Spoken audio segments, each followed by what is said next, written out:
So I'm going to read a story to you now called A Careless Family. Now it's all to do with the environment and endangering animals. So while I'm reading this story to you, I want you to think of these 3 questions. So the first one, can you recognise what is endangering the wildlife? The second one, can you spot the littering? And the third one, what else do you recognise?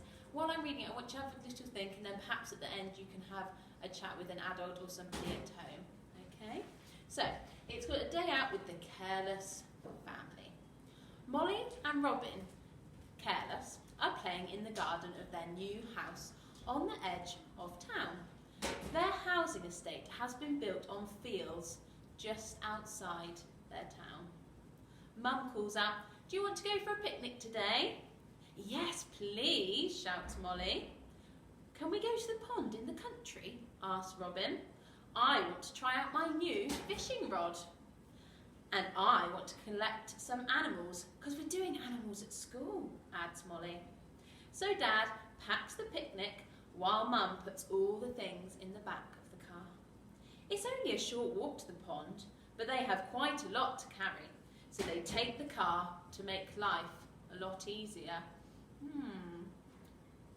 Driving when you're in walking distance. Think about what that could do to the environment. Okay, when they arrive at the pond, Robin takes out his fishing rod. He tries to catch fish, but all he manages to get is an old can wrapped up in a lump of weed.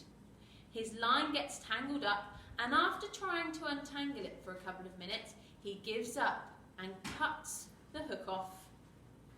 Molly had been looking at the nest in a tree that had some eggs in it. She could not quite reach the nest, so she went to look at the pond. "Robin," shouts Molly, "look, I found some tadpoles and some frog spawn." She scoops out the animals and puts them in the jar by the side of the pond. "Lunch is ready," says Mum.